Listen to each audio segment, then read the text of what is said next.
So my structure on a team is a little bit different than normal in that I would rather we all get paid a higher split, and then everybody can support themselves while we're growing. I bring on agents that have been in the business for a little while without much success, as opposed to bringing on new agents. When you bring on a new agent, and we're going to talk about this in a little while, they don't know what you're doing for them. And so they feel a little bit cocky. Now, Rob did one transaction in his first year for $400,000. This last year, he did over $5 million. So these people have the ability to be great agents. Davita didn't do a transaction for a year and a half. The last 6 months of last year, she did $1.8 million, and she opened 3 escrows last month. Guys, there are people out there that have the ability to be fantastic agents. They just need a little bit of guidance because they're not getting it.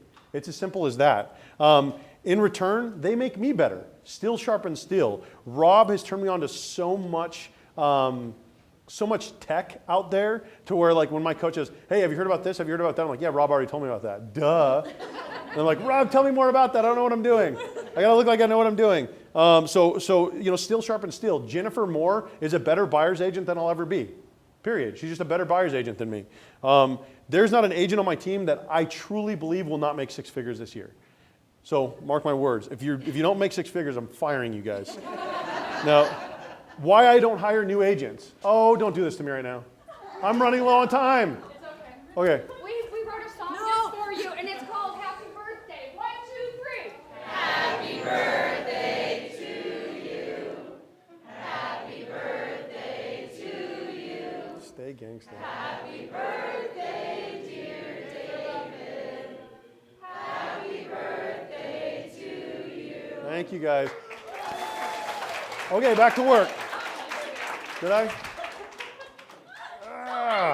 Okay, new agents don't understand what you're giving them. The thing is about new agents is they just don't get it. Honestly, they don't understand the struggle. They don't understand how valuable it is when your phone starts ringing. Watch the fire alarm go off. We're going to get through this. So I'm still 30 for a couple more days. They have a learn and leave mentality. They're like, if you ask them, "Hey, why do you want to join a team?" "Well, I want to get my feet wet." Wrong answer. They think that they can do it all themselves. The second that things start becoming successful for them, the second they start making money, they're like, "Okay, I'm out of here. I learned everything that I need." And now you're starting over.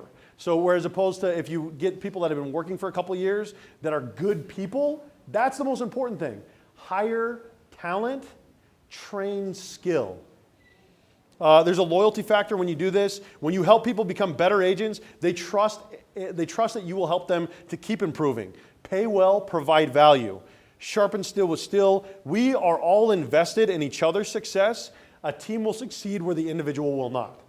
Every single one of us wants to see the other person succeed, and that's why we have a great culture.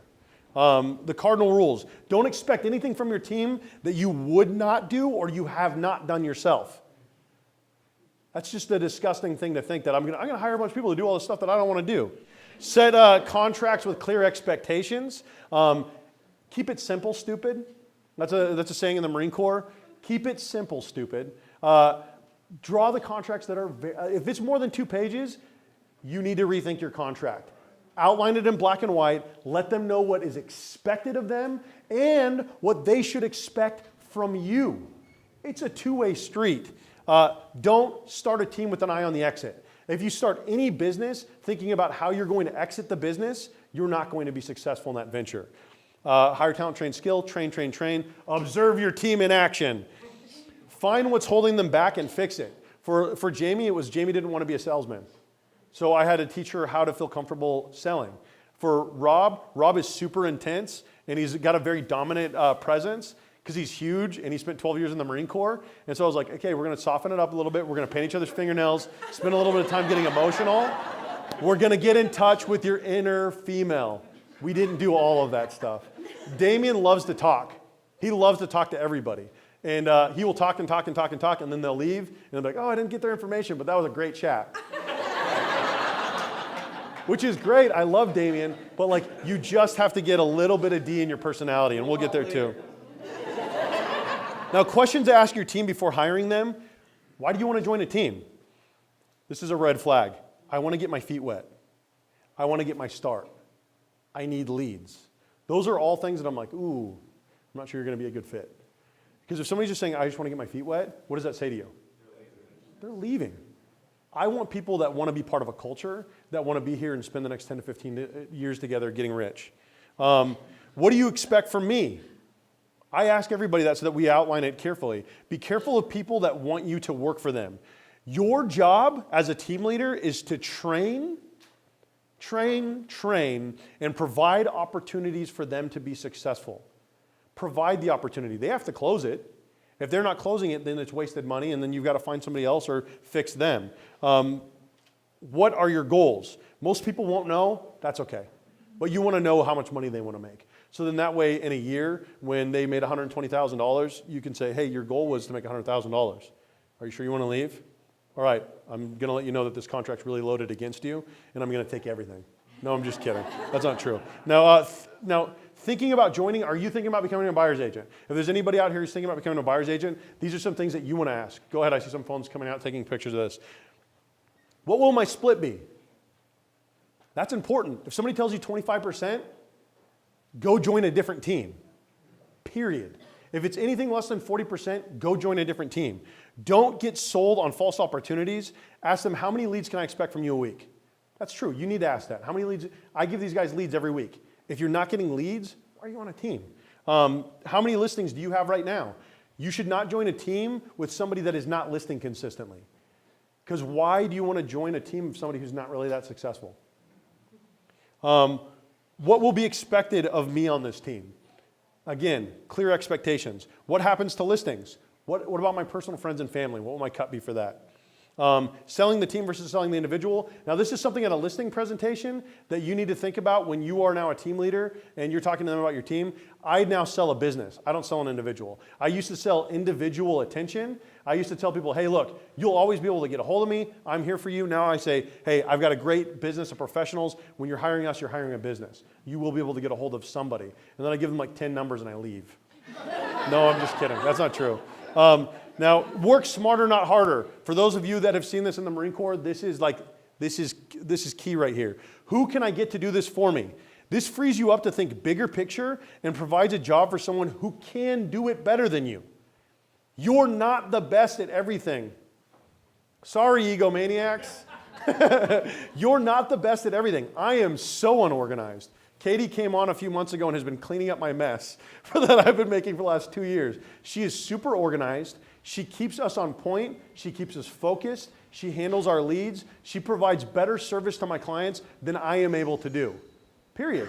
I'm not the best person in the world when it comes to being organized. Delegate, delegate, delegate. Okay, now hiring a team. This is if you want to get a shot of this, this is out of the Millionaire Real Estate Agent.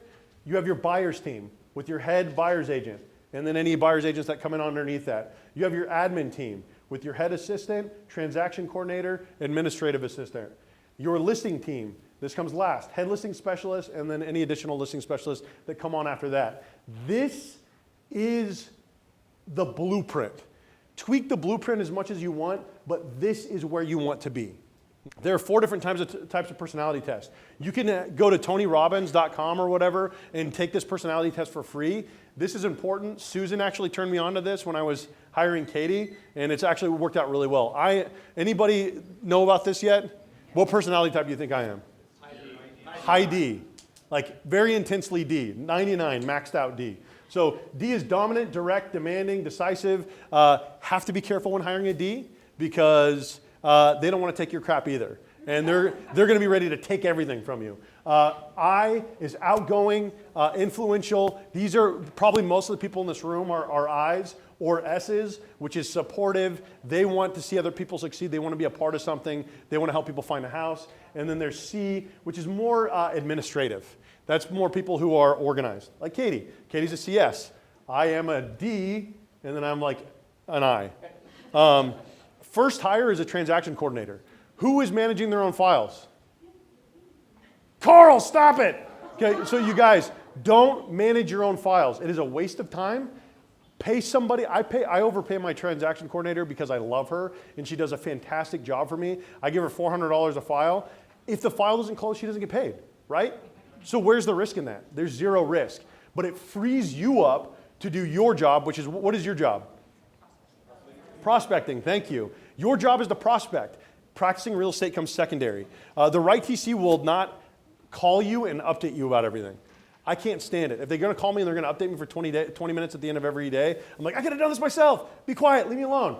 Now, the right TC is going to help you. It is a requirement on my team that everybody uses my TC. I don't want them babysitting their files either. This frees us up to work. Now, if you're looking for a great TC, email Nicole. She probably can't handle it right now, but transactionsourcellc@gmail.com. Between Adam and I, we keep her pretty busy. The second hire is a buyer's agent. Buyer's agents make sure that you have, let's see, you have to be able to justify financially bringing on a buyer's agent. If you don't have the leads for a buyer's agent, all you're going to do is you're going to hire somebody to hate you. If you're not giving them leads, they are going to resent you immediately, and that's going to create bad blood. Predator alert, don't be a scumbag. When you're structuring your buyer's agent contracts, anything less than 40% is disgusting. And we already kind of went into that. The reason why I pay them the way that I do is because we're a team. We truly are a team. It's not a leader and then the team. We are a team. Personality, any personality can function as a buyer's agent. Anyone can with the right training. Your third hire is an assistant. This is your most important hire. This is the one person that is not going to be semi-easy to replace. Sorry, guys. You guys would kill me if you left, but it's going to be really hard because they're running your administrative team. You have to salary this person. You have to make sure that they have a consistent paycheck. They get what nobody else on your team gets, a guarantee that they're going to get paid. This is important. If you're just bonusing this person, you're not in the right place. As they start taking more work off of you, start bonusing them. Agents, they have to be an agent or be willing to become an agent. They will eventually replace you administratively. They're never going to replace you entirely, but they're going to make it so that you no longer have to be in a situation where you are babysitting your work. The personality here, CS. I am D-I-C-S. Katie is C-S-D-I. We literally balance each other out. Your fourth, and I had a terrible assistant before I had Katie, and it is night and day. She's really been able to make it so we've been able to grow our work and grow the amount of stuff that I can take on my plate exponentially. So your fourth hire is your listing specialist. This is the absolute last person that you want to add to your team. This is the last person because when you get up there, when you start getting up there, all you want to be doing is going on listing appointments. You are no longer working with buyers. You are now predominantly concentrating on listings. Even if that $2 million phone call comes in, you have to send that out to your team. Why? Because they're going to hate you if you start cherry picking buyers. You have to make a commitment to your team that you are now the listing specialist. Again, make sure you're operating on capacity. This person has to be a high D. There's no way around it. This has to be a high D. If you are not a high D and you're a listing specialist, you are going to be losing money. Team advice from Club Wealth. I never was into coaching. I never got into real estate coaching at all. Just about 2 weeks ago, I hired Michael Hellickson from Club Wealth, and he told me, I saw him post these things about teams. Quickly cut out cancers and unproductive team members. Never accept mediocrity. Eagles don't hang out with turkeys. I think that's hilarious. Invest your time, energy, and money into your team. They are your greatest asset. Remember what I told you about losing money for the first 6 to 8 months that you start a team? You are going to be hemorrhaging money until they start paying off. It's an investment. It's long term. Remember the difference between leadership and management. Practice the former. You are a leader. If you start thinking about yourself as a manager, this is the wrong business. Go work at Best Buy or something.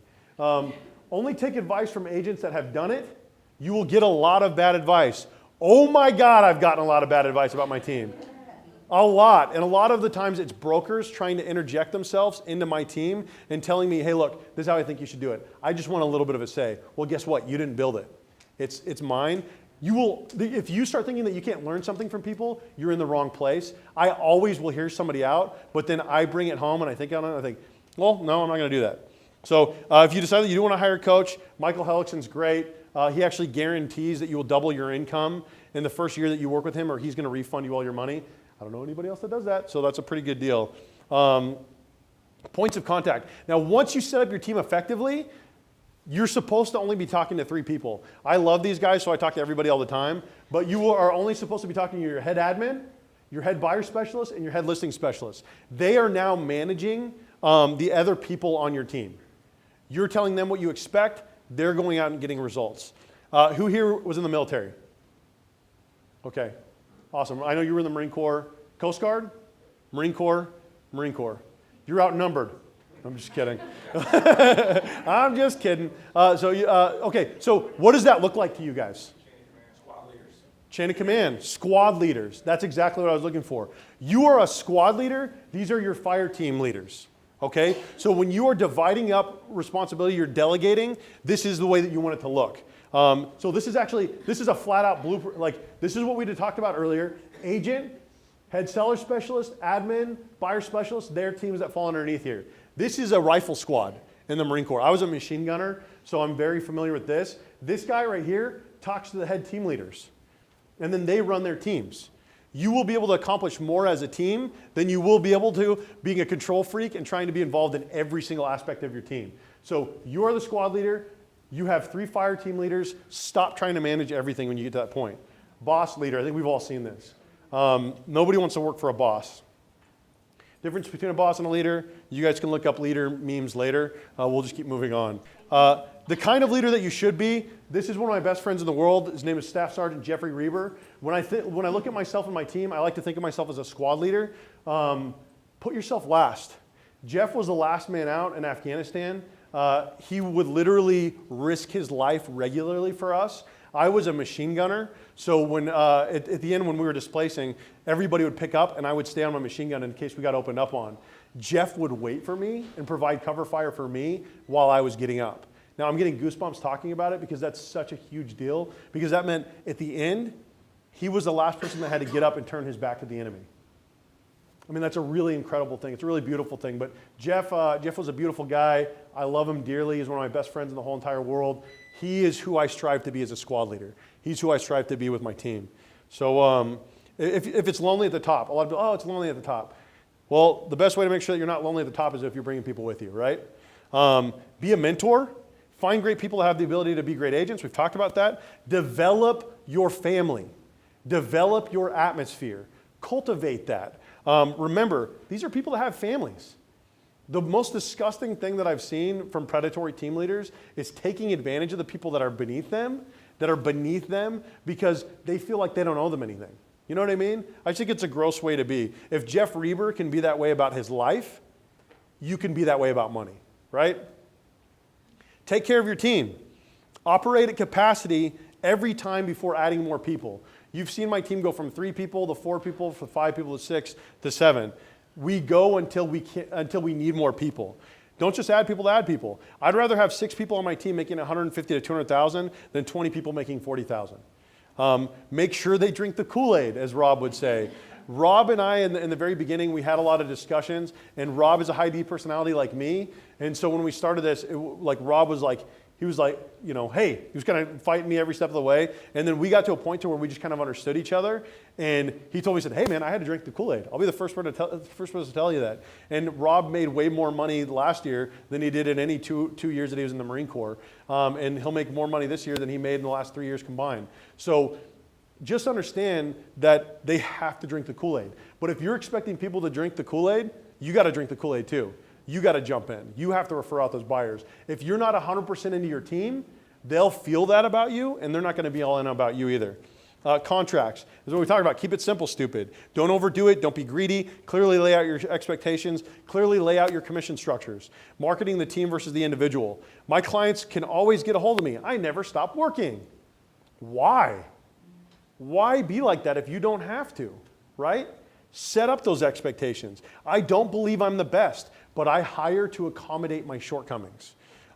Team marketing frees up the team leader to run a team effectively without necessarily needing to be involved in all facets. So I market my team.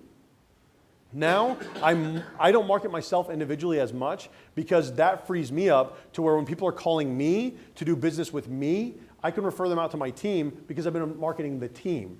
Now they no longer expect that they're going to meet me. I have clients that the second that they call me out, I refer them to my team. All my buyers' clients, I'd never met. Why? Because I have a fantastic team around me. Marketing the individual, this is the other way to do it. This is not the way I do it. Marketing the individual allows for job security for the team leader by making the team less significant and avoids potential costly rebrandings. I don't do this, but the reason why some people do this is they say, hey, it's the David Serpa Homes team. I'm going to be on everything. You guys are not going to be on anything. And then that way, if I have to get rid of you, I don't have to pay to get the signs redone, and you're gone. It's all about me anyway, right? I understand that. I totally get why somebody would do that. I just don't want to do it that way. Okay, we're going to start talking about brokerages. And this is where, more so than the last one, I'm going to offend some people here. Franchise fees will kill the split that you want to offer your team. They just will. If you have an 8% franchise fee on top of everything else, what's the quickest way to be able to pay your team 8% more than another team is making? Don't pay a franchise fee. Like, there's just no reason. If you are branding yourself as a team, you're branding yourself to be big enough to where you don't need the brand of being with a broker anyway. Of course, you have to market yourself effectively with your broker, but start trusting yourself to be the brand. Who do you trust with your money? Nobody washes a rental car, right? Everybody gets a rental car. They drive a little bit faster in it. They do things that they wouldn't normally do in their own car because they don't care about the rental car. That's like you with your money. If you're giving somebody else 30% of your money or 20% of your money or 5% of your money, you're saying, I trust you to spend this more effectively than I would spend it for me. I don't trust anybody to spend my money better than I will spend my money. The only people that I would want to have more of my money are these guys, period. Paying your team, you have to be at the right brokerage in order to do this. I'm sorry, guys, that's just the truth. You have to be in a position to where you can financially afford to provide for your team. A lot of people look at me and wonder why I jump around a lot. Every single move that I have made in the last 2 years was because they made it impossible for me to stay with the way that they wanted to pay my team. When we started doing well, I said, hey, look, I want my team to have the same deal that I have.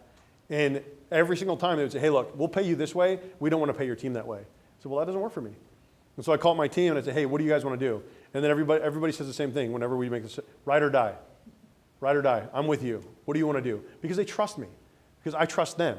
And it's a mutually beneficial relationship. But the second that I saw Susan Ebert change from Exit Twin Advantage Realty on Facebook to Susan Ebert, broker owner, I'm not kidding you. Within 10 minutes, I was on the phone with Susan Ebert saying, hey, can I come home?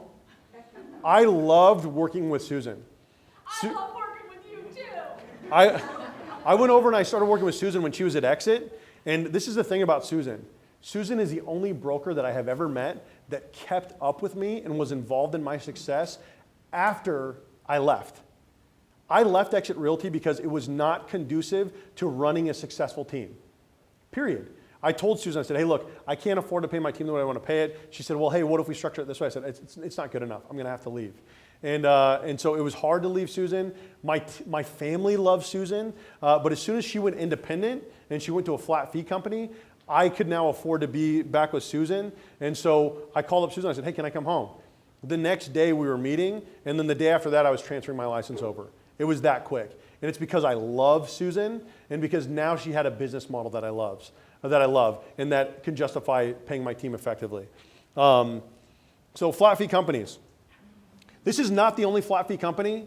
I like to think it's the best flat fee company, but it's not the only one. Realty One Group is a flat fee company. Allison James is a flat fee company. These are both very good companies. They're the best place to be if you want to start up a team. If you're not at one of these three places, you have to justify it to yourself financially or renegotiate your split with your broker. Franchise fee companies. Now, I used to get calls from these companies all the time offering me a split, and I would just flat out tell them, I said, hey, look, I'm never going to pay a split. What do you want to offer me? And then a year ago, they wouldn't offer me anything else. What can they do for me that I can't do for myself with that extra 8%?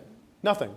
They're going to offer you, with a large franchise fee company, now they call me, all these franchise fee companies, they call me and say, hey, look, you don't have to pay the franchise fee. But that's not good enough now. So why have a fight later with somebody when they tell you, hey, look, I'll structure it with you this way now with these current people that you have on your team, but if you add somebody, understand that we're going to have to restructure it. I don't want to have that fight again. That's why I'm at Signature. Alternative split companies. Now this is like Exit Realty, Keller Williams. If you want to recruit agents, that's great. That's on you. I don't necessarily want to recruit a bunch of agents. I want to recruit a handful of agents that I can help cultivate their careers and help them make me more successful, and I can help them be more successful. When you work at a place like Exit, no offense to Exit, but like it's a high turnover. It's a training company. And so when people start becoming successful, now they look at it and they think, okay, well, I either have to start recruiting or I have to go somewhere else, and they leave. And now that person that was making, maxing you out and you're getting $10,000 from them every year is gone. You're starting over at square one. So you have to justify it to yourself financially. And if you're one of those people that can recruit 20 people and then nurture those relationships and get that extra split, great. All the more power to you. I'm not. I don't want to recruit. How to pay your team more. How do you pay your team more money without dipping into their split? Make more money, right? Get a higher split. Make sure you have a great split, or you're at a flat fee company, or become a broker, right? For those of you that have started teams that are, you're your own broker, good for you. That's awesome. I don't want to be a broker. I don't want to have the extra administrative paperwork. I don't want to deal with the extra, I hate paperwork. I hate anything that comes to do with managing. I just want to practice real estate, and so I don't want to be a broker. Now this is the dollar breakdown. This is what's going to upset some people, but I don't really care. So if you're on a 6-person team doing $30 million in 79 transactions, which is the average price in our market at 2.5%, if you're at Exit, if you earn $30 million, your total commission at 2.5% is $750,000. If you start off at 70-30 split, your first $100,000 per agent, and then you go to 90-10 thereafter. Your broker makes $195,000, you make $555,000. These are just numbers, guys. There's no reason to be upset with me, but you can if you want. $30 million, and this is the way I broke things down when I decided where I was going to go. At First Team, which is a franchise fee company, 8%. Same with the commission.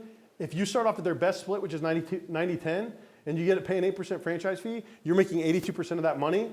Your broker's making $135,000, you're making $615,000. Now, they can say, hey, look, we got all these great systems, we got all these great things or whatever that we're going to give you. That's fine if you believe that. Keller Williams, $30 million, $750,000. They're actually the second best when it comes to starting a team underneath the flat fee companies. 70-30 until you pay off $21,000 to your broker and all of your teammates pay $9,000 per agent. If you're at a 6-person team, that's times 5. Your broker makes $66,000. You make $684,000. Now, if you go to a flat fee company, same thing here. You pay $100 per month for 6 agents. That's times 12, which is $1,200. And then $395 per transaction times 79, which is the amount of transactions that we're doing. Your broker makes $38,000. You make $711,000.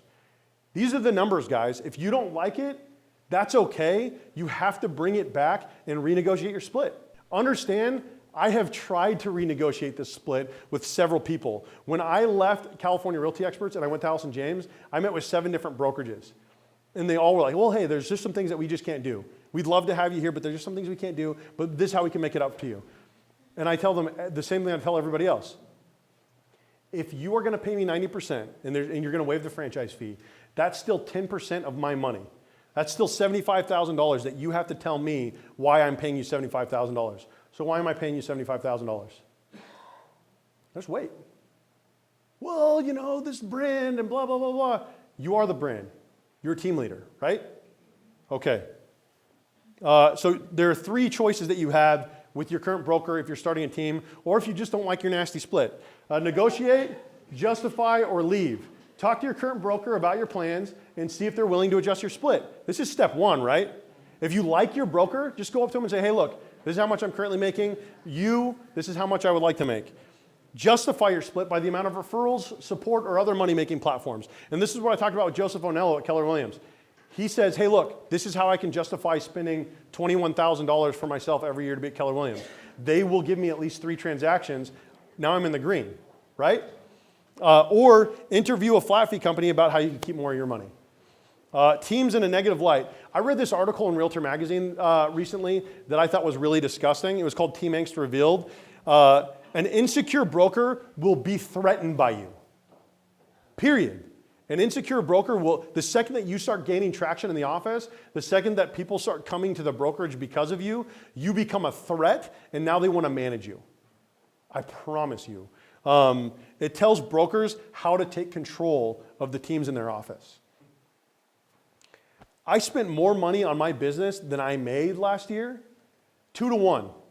2 to 1. I spent more money than I brought in. For every commission that I made, I spent 66% of it back on my business. If I'm spending that kind of money, who should get a say in my business more so than me? Now, one of the things that Realtor Magazine said, and we said we weren't going to talk about two-person teams, but for the sake of Realtor Magazine and speaking directly to the editor over there, they brought up this example. 2 $5 million agents making an 80-20 combined business to do $10 million, and now they can make 90%. So the broker now says, oh, well, you guys are on a team, and so that's why they team up, right? And so now all of a sudden they're making 90, and they say, you are now out 10% of your money. Here's my rebuttal. The broker wouldn't have made a dime without those 2 agents. Period. They would not have made a dime. It's not their money. You're not losing 10%. You're making 10%, right? If the broker doesn't want to pay them 90%, someone else will. If they go to the broker and they say, hey, look, the 2 of us want to team up. We want to increase our split to 90% between the 2 of us, blah, blah, blah, and the broker says, no. Bye. See you later. And it is likely that they will make more money with more visibility. Now they've got 2 people holding each other accountable, pushing each other harder. They're more visible out in the community. Now they can have the opportunity to make themselves more money and the broker more money if they're willing to look past the split. This business is your business. You paid for it. You put your time into it. It's yours. Stop letting people tell you what you can and cannot do with your money. Right? Right. And that's how I'm going to end it. So if you guys would like to stick around.